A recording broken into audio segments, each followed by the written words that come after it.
Welcome to Unholy Vibes. I'm your host, Alex, and today we have another special guest, Blake Edward Andrew.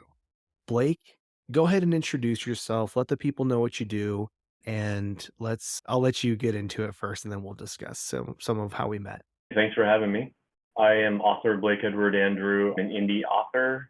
Behind me is my debut novel, The Haunting of Chateau de Mornay. It has been out for 6 months now. It is book one of a horror, paranormal, gothic romance, spice, mystery, and history trilogy that I'm writing. You can barely see it, but book two is over here. I'm writing this currently, so I'm right in the middle of the trilogy. Like I said, it's been out for about 6 months. Overwhelmed with how it's going. I sell most of my books on TikTok. I do a live show every weekday from 12 to 3 selling and also signing books from the day before. My following is growing fast. Sales are going nice. Book is going awesome. Like I said, I went into this not knowing what I was doing. It's going really well, but I'm also a big horror fan. I love horror novels. I love horror movies, ghost stories. I'll tell you right ahead, I am a skeptic when Hmm. it comes to spirits and the paranormal and such, because I've only had one unexplainable slash weird experience in my life. And nonetheless, I still love writing about it. I love talking about it, even though I haven't had a bevy of experiences. It's Yeah, still fascinating. I agree 100% because I'm very similar to where I have healthy skepticism, but I wouldn't consider myself a skeptic. I haven't had much happen to me. I'm just Yeah. fascinated by all of it. And I think that's okay. We can be fascinated by something even if we haven't had our own experience, right? First of all, I love the cover art for your books. It's so cool. That's something that usually draws me in. Bring it up nice and close. Show the people. I'll put pictures up too. If yeah. Yes, that's awesome. And the second one, the poster, that's also very creepy. I love it. I love horror. When I stumble Okay, so first of all, how we stumbled upon each other, I was on TikTok just perusing, going through different lives, and I happened upon yours, and it's my go-to to just start talking to people and say, "Hey, have you ever seen a ghost or had a spooky experience?" I ask because I do this podcast, blah blah blah. And a lot of the times people have experiences. And with yours, it was like we didn't really get into your personal experience. It was more of like, okay, you have something, but also you're a horror author, which is very interesting.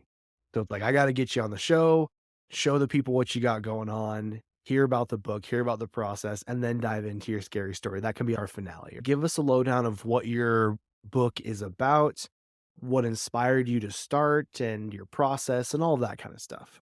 Okay, I'll give you the pitch I memorized. I've done it 20,000 times. I've been doing it for 6 months on TikTok. It is the synopsis that's on the back of the book. It's only 2 sentences. So I started out with an abandoned French chateau, a warren of death during the French Revolution, is purchased by a grief-stricken couple hoping to convert it into a hotel to aid in their recovery. However, a powerful spirit resides within that catapults their lives down a path to madness. So if you like paranormal, gothic horror, romance and spice and everything not nice, thrills, chills, kills, mystery, and history, that is what awaits you in The Haunting of Chateau de Mornay, book one of my haunting trilogy. So there Fantastic. it I love it. is. I'm interested. I just love all sorts of horror, everything, right? Books, comics, movies, anything and everything in between. Quick question. So you're doing a trilogy, you said. What's the name of the second one again? The second book is The Haunting of Anna Stone. Anna Stone is the main character in the trilogy. I was going to ask, how did they all connect? There's one main character going through all of this, but it's not Yeah, all one in the same location? right. It's one main character, and it does focus around her and changes that she's going through without saying too much about it. Book one, she has these powers that are starting to develop. They're very mysterious. Book two, we delve really heavily into what those are. And so far, I've been mum on revealing what kind of powers those are or where direction she's going in. So yeah, the trilogy is interrelated. She's the main character, but the second book has a new plot, new characters involved that she's involved with. Also different, a little bit different time period than what is in the first book. And so that's another kind of teaser that I'm tossing out there for people. A lot of people think the timeline's just going to continue. French Revolution, 1789, 1790, not necessarily. I love to jump around in time. We're not talking time travel. We're not talking time machines necessarily. We're just talking, I write in the third person and I can take these people wherever I want to take them. And Right. so that's where we're going. That's awesome. Well, my interest is piqued, so I'm definitely going to be checking this out, and I'll probably buy a couple extra copies, or maybe we can figure something out, like getting a signed copy to give away for the show. I'm fascinated. I love a good period piece horror. What inspired you to take this journey into writing and then also make it this specific story, French Revolution era, this, setting, this era? What took you there? I've been writing since I was a kid. People ask me, when did I start writing? I say the second grade. I had a class assignment. We were just learning how to write cursive and show off our artistic abilities. So I had to write this little like 10-page book and we made covers with it. And my first book was called The Haunted House. So I grew up in the early 80s. We had a haunted house in our neighborhood where back then there were condemned houses. They weren't fenced up. You could just go in and it was Disneyland for a 10-year-old Yeah, kid and his friends. why not, So right? we didn't know what we were going to find in there. We found all kinds of weird stuff. There's graffiti everywhere. You could fall through the floorboards. They didn't care back in the 80s. They didn't care. Just So, kids well, having Tommy, fun. does he need stitches? I don't know. I think he's okay. He'll be Um, fine. Rub some dirt in there. I've always been fascinated by haunted houses. Ghostbusters came out when I was 11. We played Ghostbusters in abandoned houses in our neighborhood. I've gone to Europe. I've been in those castles. I've been in old buildings and felt very, very strange feelings where I felt never felt like that before. And that inspired me to set this book in Europe in an old chateau. Initially, the story, like I said, my whole life, I've been writing mostly for myself. I've never published anything. I've written some screenplays. I've entered some contests. I pitched to Bloomhouse one time. That was a big deal. It was a fun experience. I was really inspired by reading an article about people going to Europe, buying old buildings and castles that are falling apart. History is destroying them. Nobody's taking care of them. These people have money and they're buying them and then they're putting a lot of money into restoring them and bringing them back to what they used to look like. And that just absolutely blew my mind for a haunted house tale. I had a haunted house desire to write, but nothing was coming to mind. What could you do that hasn't already been done? It's a tough subgenre. There's classics out there, Hell House, and there's so many great Shining, so many great haunted house stories. It's a So I was like, saturated market.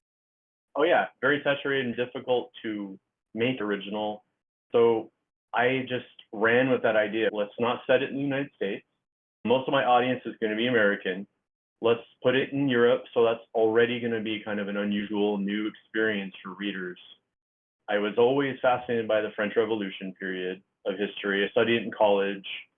I was always fascinated by the violence of it, how brutal it was. They beheaded their monarchs and they killed thousands with a guillotine. It was just brutal humanity. And it really inspired the governments of Western civilization from thenceforth. I was fascinated by that. I was like, okay, I'm going to make an old chateau built in 1681, pre-revolution. I had to come up with like the Brad and Janet, like a Rocky Horror Picture Show. Who are they going to be, like the unsuspecting Americans that are walking into this situation, and they're walking into this chateau that has had really, really violent, horrible past, but they don't know that necessarily. In the book, when they're touring, it's kind of hinted at. The seller is like kind of mysteriously giving them like little clues about things that happened, but she knows a lot more than they do, and she's not telling them everything. And so they start renovating, they start digging up the past, and the past is really dark. So yeah, that's pretty much where the inspiration came from. I wanted to bring that knowledge and feeling I had of going into those old buildings and castles in particular in Europe bringing that feeling into the chateau. And so I've had a lot of readers say that they really felt like they were there. I try to describe like viscerally, sensorily, like what you're experiencing when you walk into the chateau or when these characters are walking in. I tried to take that knowledge and bring it into there, giving it that extra creepy feeling as much as I possibly could. Also, trying to keep the story original by bringing a lot of history into it, jumps around in different time periods. I've had a lot of people say they've never read a book like this before, especially a lot of horror people. They're like, there's so many different subgenres going on. And I was like, excellent. That's what I was going for. Yeah, that's I call it a all good, reviews, right? That's good, that's I high call it praise. yeah, I call it a hybrid fiction. Like I said, it's got paranormal gothic horror. There's romance or spice in there. I'm a big Anne Rice fan. I loved her gothic feeling, her atmospheres, but I also loved her more of her spicy books that she wrote. And I read those when I was younger. And I wanted to bring that all into my novel, all those inspirations, all those feelings into one novel. So that's where they came from.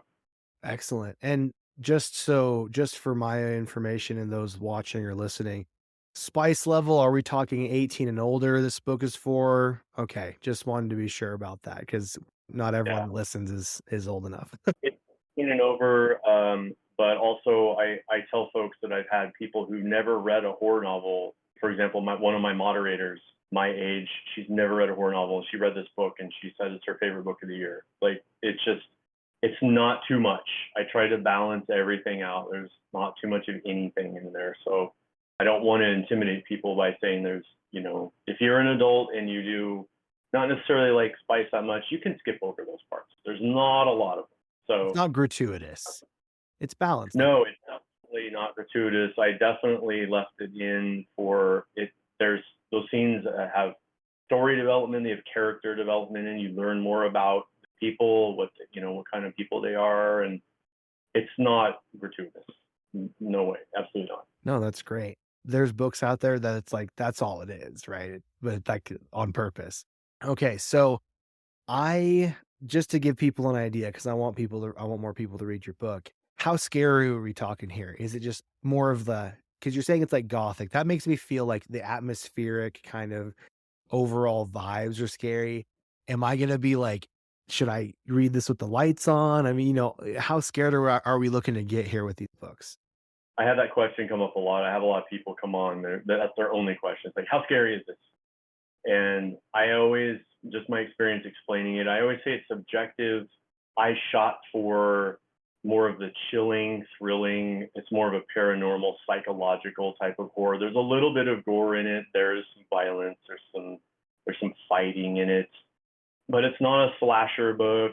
Nothing like that. It's not a splatter punk or anything like that. Right. So it's much more of a messing with your mind, thrilling, wondering what's coming next type of a thing, and jaw-dropping moments. I've had a lot of readers tell me that, which makes me really happy. So yeah, it's more of that type of a thing, more of a killer thriller. Okay. I can get behind that. I love horror across the board for the most part. I really do like when you can lean more towards the thriller side of things. Like, it's scary, but this is like a wild ride at the same time. It's not just scary for scary's sake, it's also an adventure. It's kind of a wild ride. And there's been a lot of horror movies that have been coming out that ride that line really well to where it's like, "Oh, this almost isn't a horror movie, but it is." And it just rides those lines. So I totally appreciate that, like, genre of horror thriller chiller, like you say. So that excites me, and I think a lot of people will be into that. You've been published for 6 months for book 1. When are we looking at book 2? I'm planning to have it come out early next year. So being this is my first time, I've like book one was very different in terms of the process than book two. So now I have a deadline. I have fans clamoring for it, asking me all the time, when's it coming out? I can't wait to read it. I finished book one. I love that pressure. It makes me excited. And in terms of like, okay, I'm coming out with this. I need to write this thing that people are waiting for. I didn't have that with book one. So we're looking at early next year, about a year after book one came out, but I still have a lot of work to do in that time. And there's also the editor, there's ARC readers. I don't really know how long that process is going to take, but That's tentatively what I'm telling folks. And then book three, hopefully a year after that. So one a year is what I'm really hoping for. And it's a tight deadline, but I want to try to hold to it as much as I possibly can because as a reader, I've had to wait for book sequels and it hurts Hmm. sometimes. Yeah. And I want to do the best I can to make that easier for fans. So Yeah. yeah, So you mentioned process between book one and two and the noticeable change due to fan pressure now. But other than that pressure and working under that kind of deadline and pressure, what has changed from book one to book two? What is your process? How has it evolved? it's far more disciplined now in terms of book one took me 7+ years to write it. I did not have a deadline. It was more of a fun thing to start with. I didn't know it was going to turn into a novel. I initially thought it was going to be a screenplay. And then I was like, wait, I've got a lot more detail here that I want to get into, and a movie is not going to necessarily do that. I want to take my shot at a novel. So I had that process with book one, but book two is far more disciplined. The outline is far more accurate. I'm writing more than I did in book one, like in terms of just like my writing speed, smashing 7 years into approximately 6 months, 6 to 8 months of trying to finish this book. And so I told the editor tentatively end of September, and I'm one third through the book right now. So I've got a lot of work to do, but I've got it outlined really well. I stay up really late at night. I was up till 3 this morning, just getting that outline done, putting almost like spaceholder chapters, like this is what happens in this chapter. This is what happens in this chapter. Mm. Just really brief, just little explanations in terms of, okay, this is what I need to write, and getting it ready to write so that and I also don't write in order. I jump around based on what I'm feeling. What character am I feeling like writing today? What dialogue do I want to write? What interaction between characters do I want to write? So that frees me up in terms of not having to write like that next scene that maybe I don't want to write. If I'm not ready for it, I won't write it. I'll move on Right. to something else. So the overall vision for the story is there. Like you have it all outlined. And I Yeah, like that idea of being able to, okay, I know what's gonna happen here, but I don't wanna write that right now, and just kind of right. jumping around. I feel like if I were ever to write, that's probably how I would do it, like, let's just kinda jump around and feel out, what's comfortable in the moment or what you're inspired to do, right? When you first started the first book, you said it took 7 years. Did you have an idea of how all 3 books would go, or were you like, "Let's finish book 1 first, and then I'll kind of figure it out," or did you already have the overall vision for the whole trilogy? No, that's a great question. I had this as a standalone. It really was. And as I got near the end of writing it, I was almost mourning the future because I was like, I love this so much. I'm having so much fun writing this. I don't want it to end. And so as I was getting near the end, I'm like, okay, I really started putting a lot of thought into where can I take this? Like, where could it go further? And I decided early on, I don't want a long series. I don't see myself ever writing a long series of books. I love standalones, and like a trilogy is pretty much as long as I would go. I love a trilogy. Trilogy is just a really great way to tell a longer story into 3 parts. And so as I got near the end of writing book two, was writing the end of it, I was like, you know what? I've got some ideas here for continuing this. And one part of book two is, and one thing I stumbled upon is I had written a short story about 20 years ago. Actually, I started thinking about it, and I'm like, you know what? That actually will fit into book two perfectly. So I had that story. I went back. Somehow I had the digital file after 20 years. I have no idea how it stayed alive. It's still there. Been carting around this Word doc with me digitally for 20+ years. And I read it again. I'm like, yep, this will work. And I rewrote that. I rewrote it with, I'm a very different writer now than I was 20 years ago. And I also wanted to continue the tone of book one so that it's not just like a completely unusual different writing style Right, that right. like I had 20 years ago. So I rewrote it and have run from that. And the story is going in a direction I'm super excited about. I get to bring in that old story that I wrote, the character that I was really excited about back then that I didn't do anything with it. And so that's really something I'm looking forward to. Is people are really going to be surprised at where book two is going after book one. That's awesome that you're able to take that 20-year-old thing and make it fit into what you have now. That's really cool. And that made me think of another thing I wanted to ask. When you're compiling all of your ideas and your inspirations and your writing, and you stumble upon something like this where you're like, "Oh, I have this thing. How can I make this fit?" And when it all comes together, do you feel some sort of like writer's high when you're able to make all the pieces fit together and synchronize beautifully? Like, does that really just get you going? Oh yeah, tremendously. It's that is an amazing feeling. Like for example, like we just talked about, like bringing that piece in and having it fit. Like it literally is like I like to think of my writing as a jigsaw puzzle, and I have all these pieces all over the place, and I'm basically putting this section together with the pieces. You put the corner together because you can kind of see what's happening in the picture, but you don't really know how the rest of it's going yet. You just have a bunch of little pieces and stuff. And this piece was already like done and merged. And I'm like, Mm. okay, this is a great starting point. I'm going to put that not in the corner. This is going to go right in the Whoa. middle. Started with that. And then I'm a big outliner and, plotter and versus pantser, but I always give myself room for improvisation and inventing things as I'm going. For example, last night I wrote something that I didn't see coming at all. But as I was writing, it just kind of flowed out and just happened organically. And I'm like, this makes it even scarier.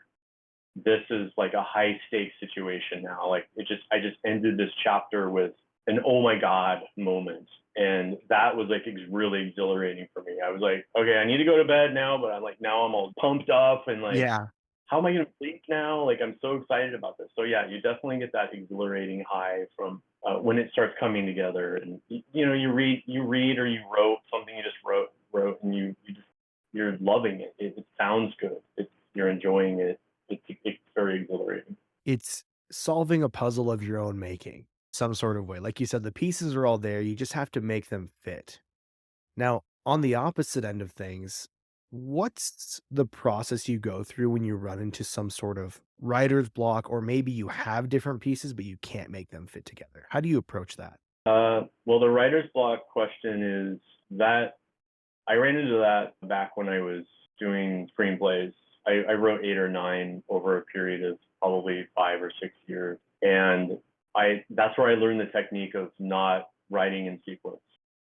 So screenplays are really easy to just write a real quick scene. Like here's the scene location, the setting really quick. Here's what's happened in the scene, and then we move on to the next one. So jumping around in the story, when I ran into writer's block with the book, I would just stop and move ahead, write that next section later on in the book that I already know is going to happen. I feel good about it, and then go back later on and put it together.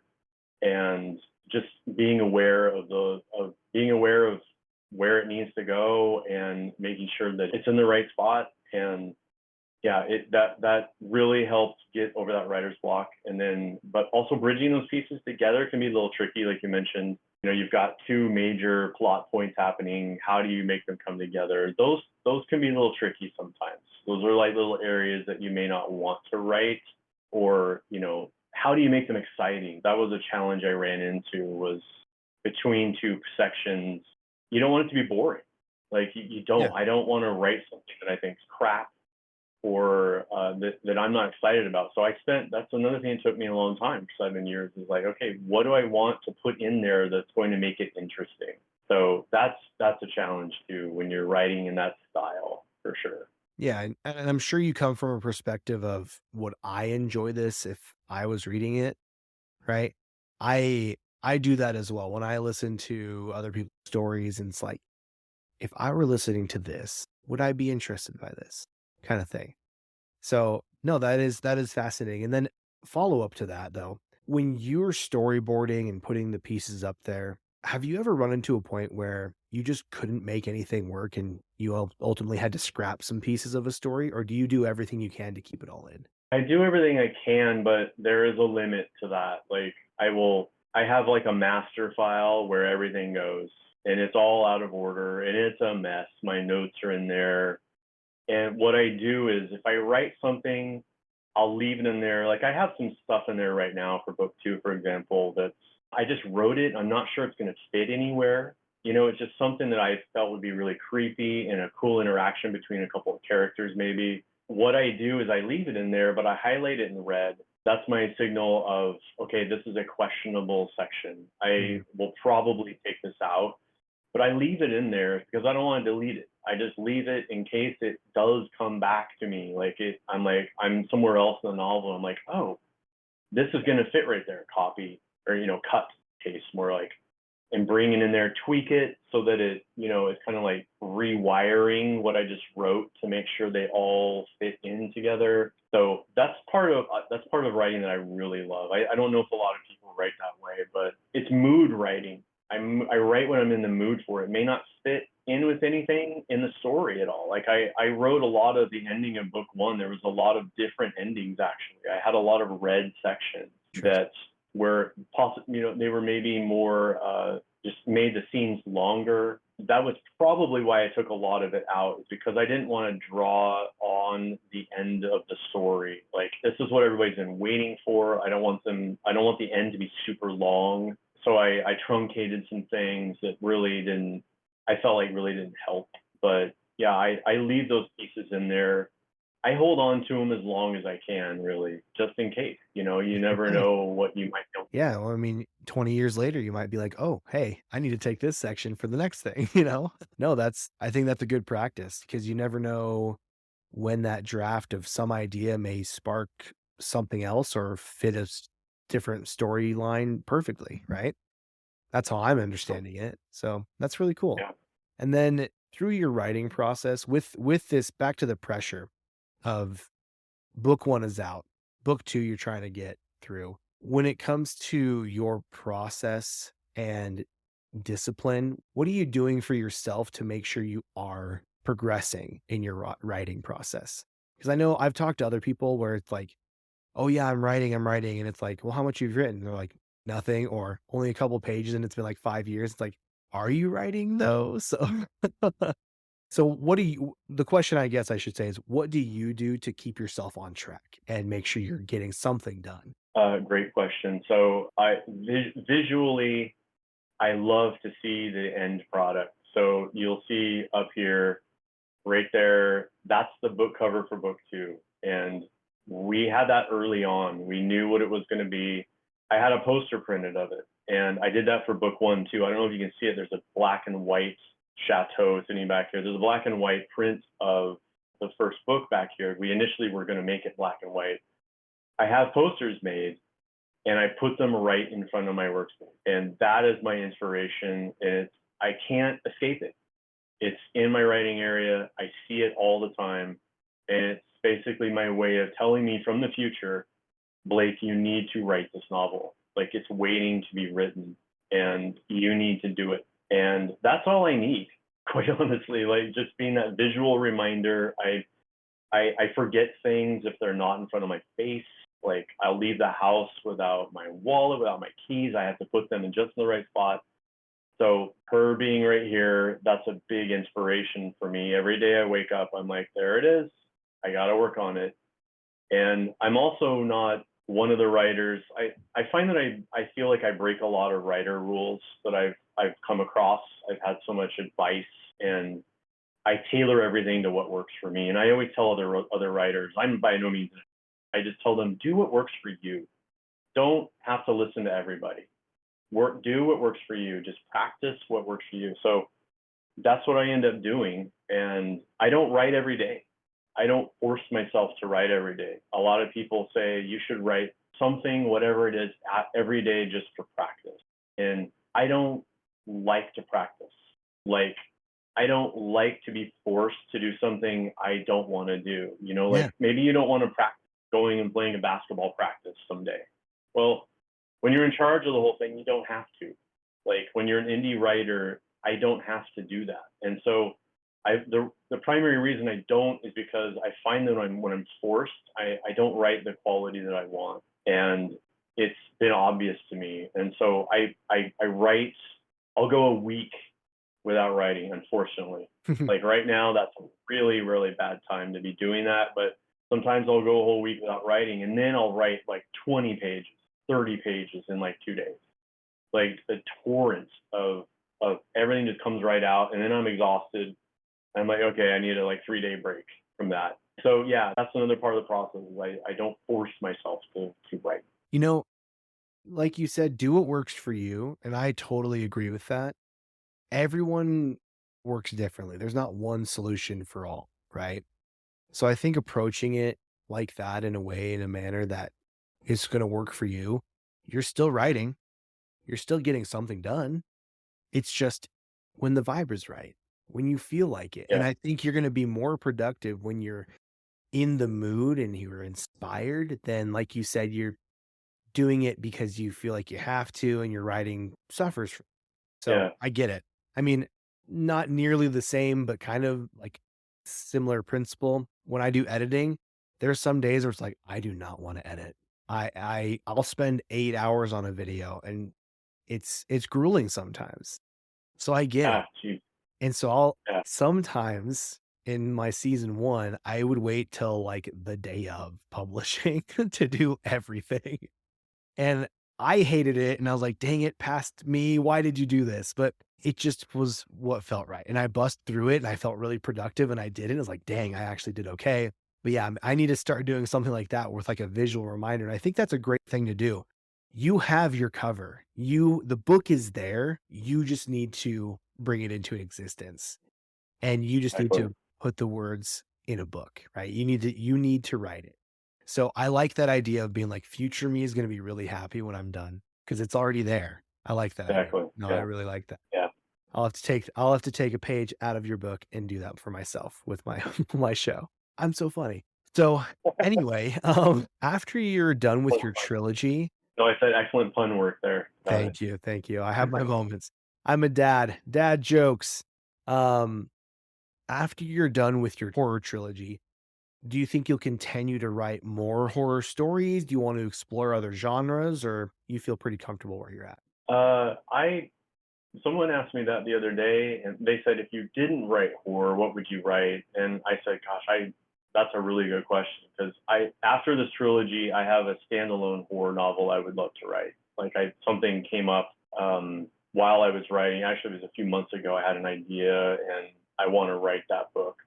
But that question that person gave me was like, if you took horror out of it, what would you write? And I'm like, oh my gosh, I don't know. You take the horror out, it's so much of what I write. Would I write just a romance novel? I don't think so. Maybe possibly a historical fiction novel. So yeah, it would be more of like possibly historical fiction, but it would be so tempting to just throw in that paranormal aspect. Like it would just be, I don't know if I could do it. Like I really don't. I don't know if it would be interesting enough for me, to me as a writer slash reader to be like, I don't know if I could make this interesting enough. So much of my DNA is built around horror and paranormal. I just possibly science fiction, maybe. I thought about that a little bit, but that's another one. I just don't know. I love horror so much. I definitely would want to. I definitely would want to continue with that. I want to be known as a horror novelist, Right, as right. like when I'm dead and gone and buried and stuff. I Yeah, don't want to be remembered as a romance novelist necessarily. The right. horror is for me. Well, no one's no one's asking Stephen King about his romance novels. You know what I mean? Well, he writes fantasy too. He has the completely. He has his own fantasy line that he wrote. I don't know if he still writes. Oh Pen yeah, he name did and everything. the Dark Tower, right? Yeah, the Dark Tower. But he had a whole new another fantasy line. I seem to remember like dragons being involved Ooh. and Stephen King. He just wrote under a pen name. I remember reading it a long time ago. Well, Talking about in the 90s. I was just trying to agree with your principle of like that's what you want to be remembered at, right? That guy. Like that's your Absolutely. that's your thing, and I get that. I'm I mean, I totally get that. You want to do what you like. There's nothing wrong with that. So I'm all for it. Keep writing horror. If you have another one in mind, just yeah, I'd say go for it. You know, do your thing. As far as like you said you've written some screenplays. Would with all the things you have written, would you ever want to see your book adapted into like a show or a movie or something like that? Yeah, totally. That's kind of my dream. Almost more than getting like a publisher contacting me. I would be more excited because I'm such a movie fan. Mm, I would be so excited. I have so many people. This happens almost every day on my live show on TikTok. As someone says, "Is Netflix going to pick this up? Is Hulu going to pick this up?"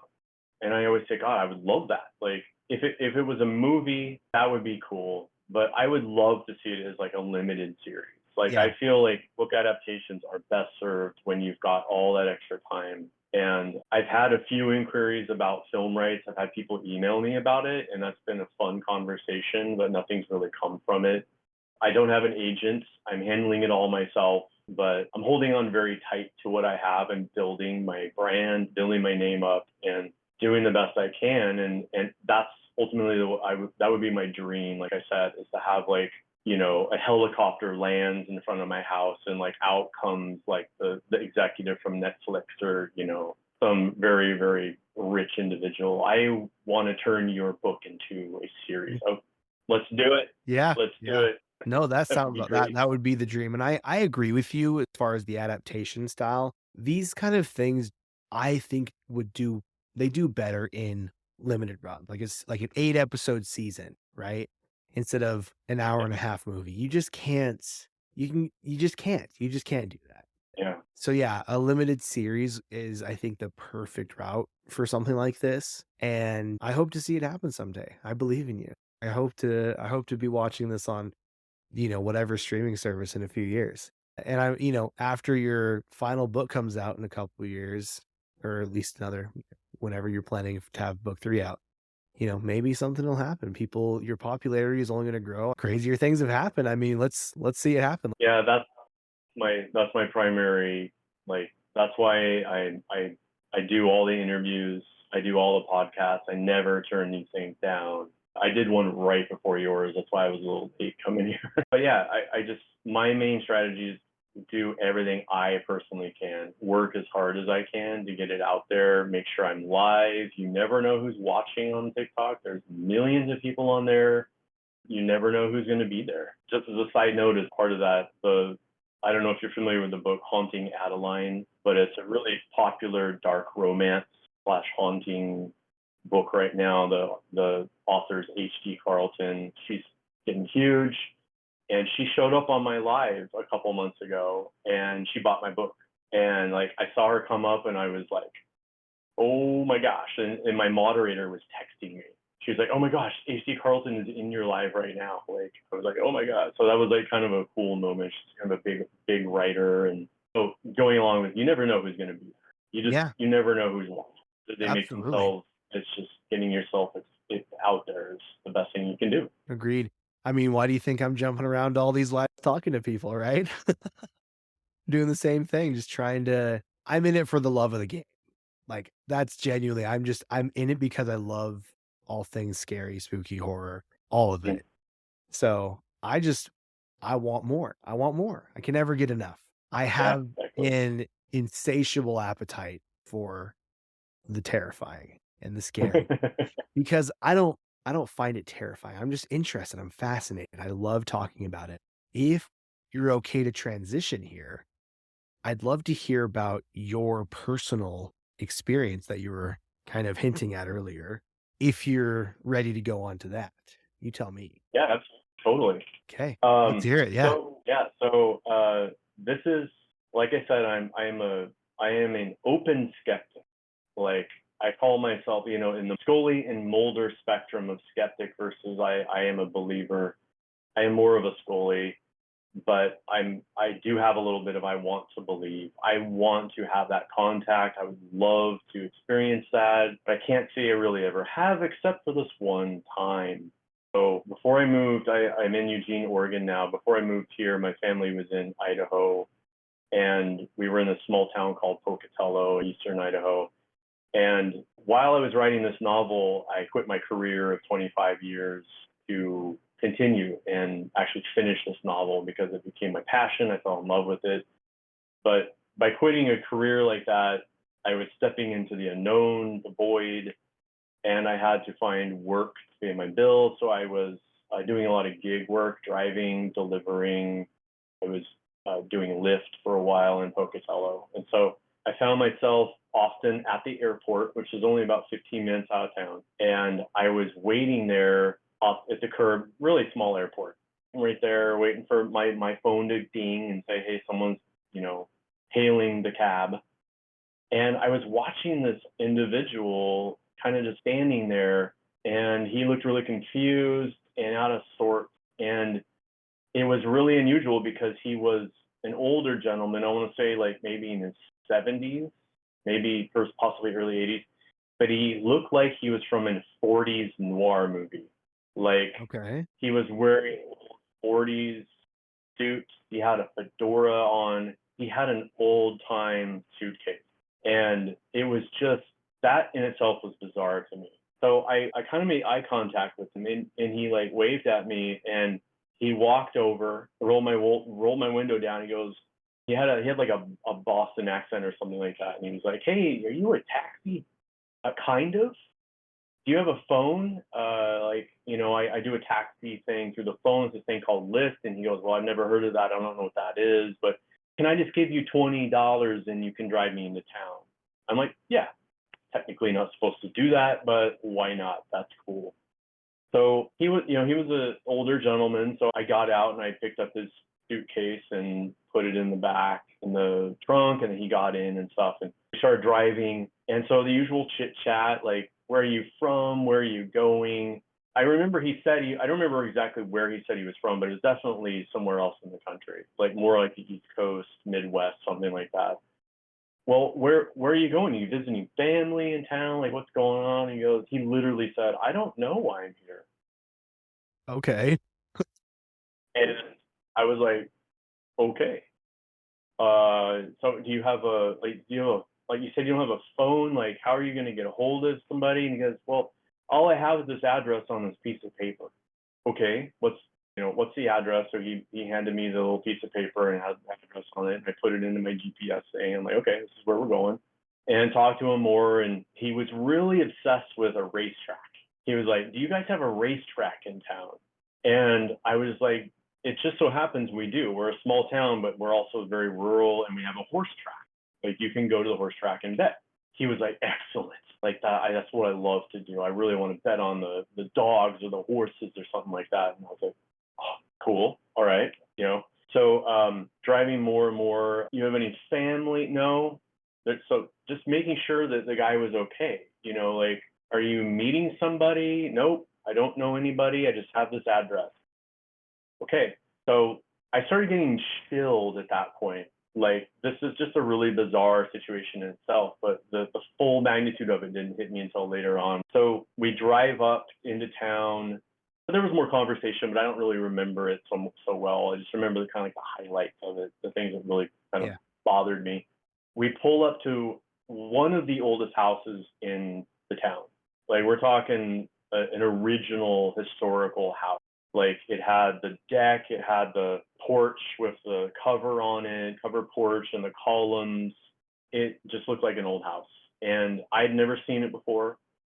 And he goes, "Well, this is it." So we got out, and I carried his suitcase up to one of the steps, went up to the front door, and I just kind of glanced in through the windows, and it was totally dark inside. There was nobody inside this house.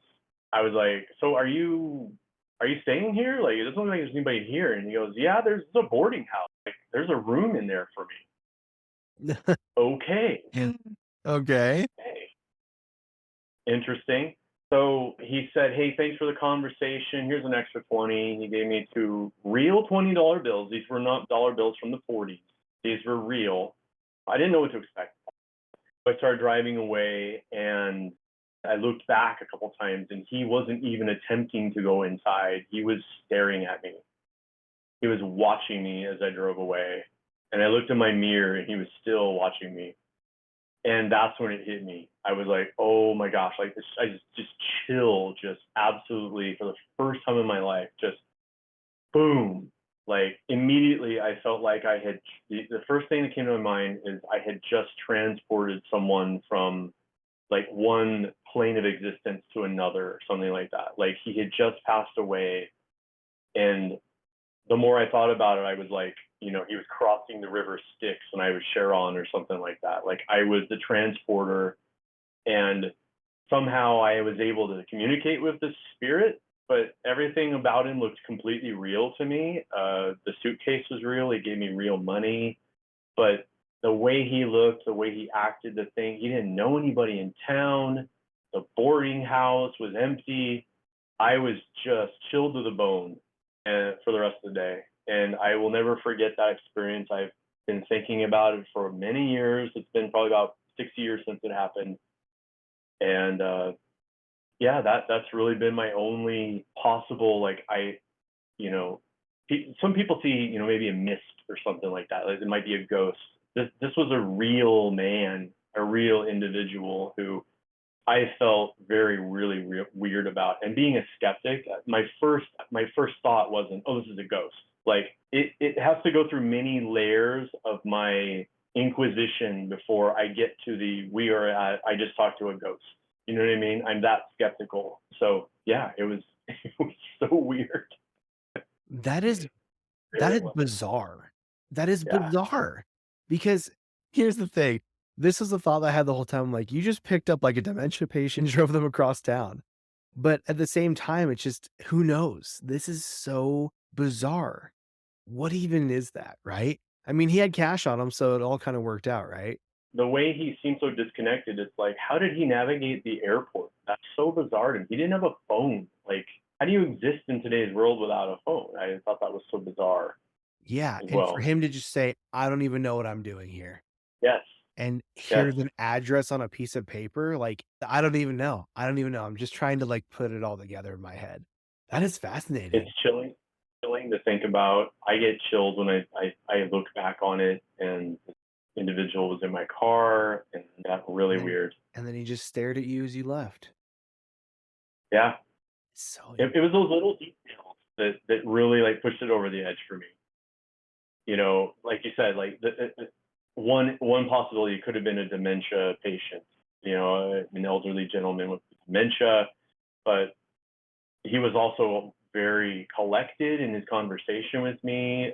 He was obsessed with this racetrack. It's like, okay, he came to town to haunt this racetrack, maybe.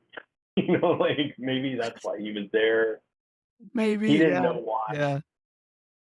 The haunted So, racetrack, there you go. like maybe he had a case full of cash, you know, that he was going to take to the track, Maybe he and did you give know you an that was extra 20, right? So, it was an endless suitcase of cash, we and love like that. that was he would spend eternity at the racetrack betting on horses. Maybe that was his rest of existence in the plane. Yeah, maybe. So So this makes me curious now, though. I wanna find this address, this boarding house, if you will.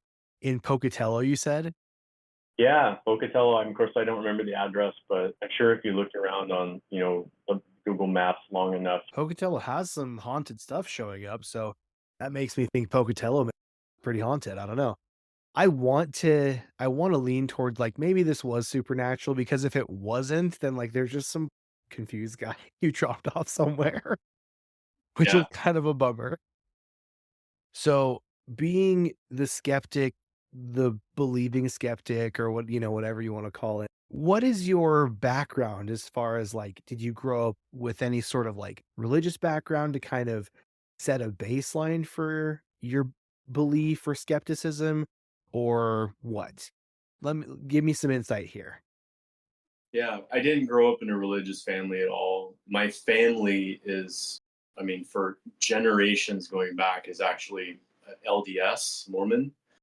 And my dad was the first one in the family to actually like leave the church. Mm, And as he was getting older, there were so many things that he just didn't believe in, that he wanted to participate in anymore. So he quit the church. And he always inspired me and always pushed me to be a free thinker, think for myself, explore things, but just be an explorer with an open mind. And when it came to religion, explore all those religions. So I've gone to so many different kinds of churches, trying to find that religion that maybe might fit me.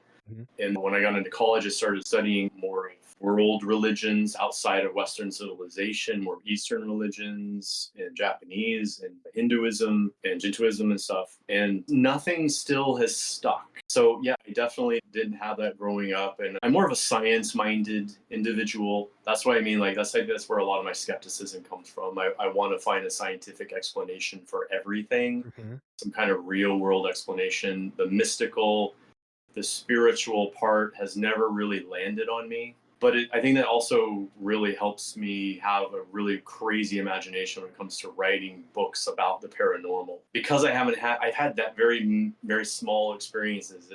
It's just, I feel like that's almost been a good thing for me. I don't push any particular way of like dealing with spiritualism or anything like that. So anyway, yeah, just been I'm an explorer.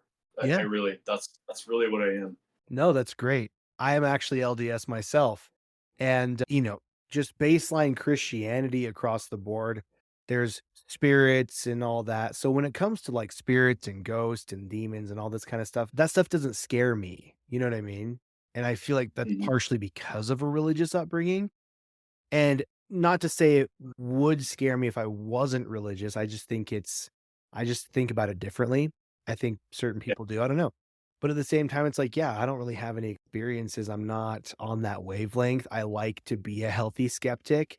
And I think you can be religious and still also be an explorer and be a free thinker because then that just shows like you have your belief, but you're open to all ideas kind of thing. yeah, you're open minded. Yeah, Yeah. being, like, religious and being, like, a closed-minded wiener about everything, no one likes that, you know? I mean, I do this podcast. It's funny, I was on a live on TikTok, stumbled upon some lady reading the Bible or something, I think, and I asked, like, "Hey, have you ever seen a ghost? I do this podcast," and she was, like, rebuking me for even having the name Unholy Vibes. She's like, yeah, God would not want me doing something unholy. And I'm like, whoa, hey, I'm not out here like promoting like anything. Oh my I'm gosh. just here to Wow. talk with anyone of any belief. And I try and be respectful of all people's beliefs and views. And this lady was like, nah, dude, God doesn't want me doing that. Like, that's a bad thing. And I'm like, oh, geez. It's just the name alone she didn't like, and I'm like, "Okay, cool, okay, no, I'll move on." It was just like a weird interaction. I think that's not what I wanna be, you know? Like, how Mhm. dare you even talk about scary stuff? How dare you have a name like that? But it's like, no, Yeah. we're just out here having a good time. We're out here exploring, we're out here learning and listening. I've had people of all different walks of life on the show. And I love to hear everything they have to say, no matter what. Yeah. Just all there is to it. So I totally appreciate and respect that you're an explorer and you're a horror buff and you're an author and you're awesome. And I'm so glad that you came Yeah. on the show and you told us about your book and your story. And I'm going to be thinking about this old man you gave a ride for a while. Um, and I'm going to want Yeah, to hope that it was he supernatural. might be a he might be a, if you look at it and do some of your research, I never really looked into it, but you saw haunted Pocatello already, and the whole time I lived there, I never explored any haunted anything. All I knew was that it was a really old immigrant town. There's a big railroad line that goes through it. There's like 10 railroad tracks that converge there. It's called like the Gateway City or something like that. And it's a ethnically really diverse rural area. There's a lot of Greek people there. There's a lot of Asian folks there. I was amazed at the melting pots Right. in Idaho in this location is because of the railroad line. And there's got to be a lot of haunted stories around the railroad and stuff. So I'm I sure. bet if you explore it, you're going to find all kinds of. I am going to take a deep dive into Pocatello. Anyway, I digress. Is there any other topics, any other things you want to discuss or dive into? Do you feel pretty good?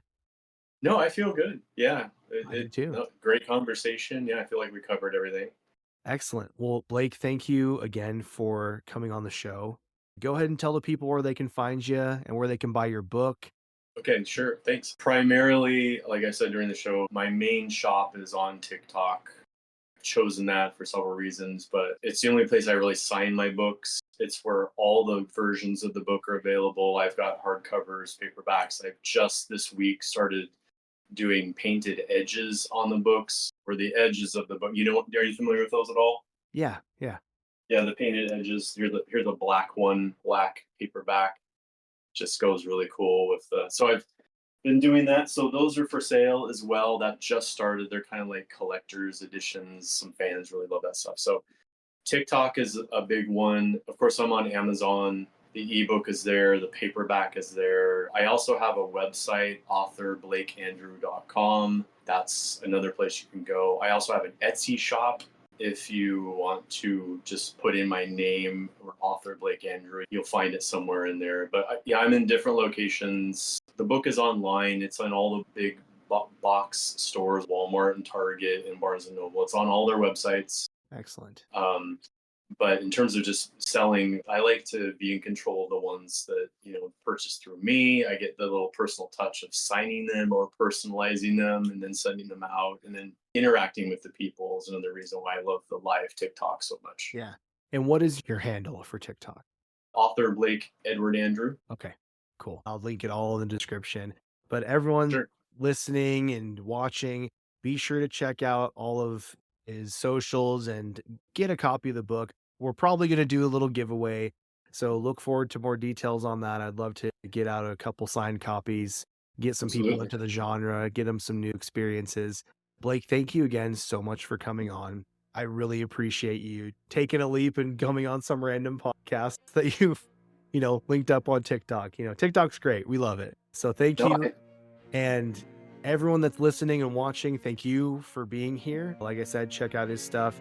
And if you have any scary stories, you or anyone you know, be sure to reach out to me at Unholy Vibes Pod on TikTok, Instagram, YouTube, all of that. Or you can email unholyvibespod@gmail.com. I take anonymous stories as well. I've had a few people submit things anonymously because they're scared to have their face attached to the story because someone involved is still alive. And anyway, I'm in it for the love of the game. I've said it before, I'll say it again. I just want more horror stories. I want your true spooky stories. It doesn't have to be supernatural. Were you chased by someone? Did you have a near-death experience? Whatever it is, I want it. So please reach out. Thank you again all for listening. Blake, thank you again. And remember, everyone, stay spooky, and we'll see you next time. This has been Unholy Vibes. Shadows linger, darkness thrives. Stay spooky.